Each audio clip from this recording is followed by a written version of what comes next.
રાજકોટ મહાનગરપાલિકાના ભાજપના શાસકો અને અધિકારીઓ બંનેની મિલીભગતથી ગત 5 વર્ષમાં કરોડો રૂપિયાના કૌભાંડો કરી અને અત્યારે હાલ પોતાના ઘર ભેગા થયેલા છે એવા પદાધિકારીઓ, એ જ ટેવ સાથે સંકળાયેલા તમામ અધિકારીઓ, જેને ઢંગલેશ્વરના ડિમોલેશનમાં 27 લાખ રૂપિયાને આળે ગાળે જો નાસ્તામાં કાજુ કતરી અને બદામ ખાઈ જતા હોય ખરીદવા, તો તમે વિચાર કરો, આ લોકો વીઆઈપી ટ્રીટમેન્ટ લઈ અને લોકોના ગરીબ માણસોના મકાન પાડવા જઈ, કેટલી શરમજનક બાબત છે. તેમાં હું આપને વાત કરું, મંડપ જેવો મંડપ 8-10 મંડપ નાખ્યા હોય, એક મંડપના 300 રૂપિયા લેખે ગણે, 500 ગણો તો પણ એનો 25-30 હજાર રૂપિયા ખર્ચ થાય, એની જગ્યાએ મંડપમાં 6 લાખ રૂપિયા જેવો ખર્ચ, 12 લાખ ઉપરનું પાણી.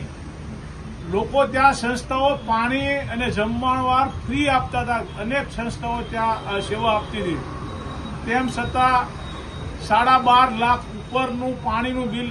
એક બોટલ જે 250 ml ની આવે, બજારમાં 5 રૂપિયા મળે છે, જ્યાં પ્રોડક્શન થાય છે ત્યાં 1.5 થી 1.25 રૂપિયામાં આપે છે, એના 8 રૂપિયા લેખે હિસાબ કરી અને 8.5 લાખ રૂપિયાનું જો પાણી અધિકારીઓ અને પદાધિકારીઓ પી જતા હોય, તો આનાથી બીજું કરવું શું?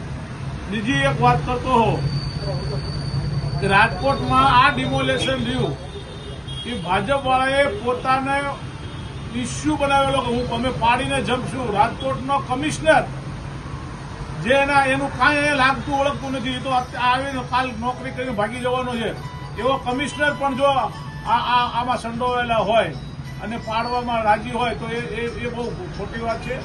અને હું રાજકોટના કમિશનરને જો એક વાત કરતો હોઉં તો અત્યારે રાજકોટ મહાનગરપાલિકાના સ્ટેન્ડિંગ કમિટીમાં જે બિલો મૂકે છે, એ સ્ટેન્ડિંગ કમિટીના બિલો કમિશનર થ્રુ જ હંમેશા સ્ટેન્ડિંગ કમિટીમાં આવતા હોય છે.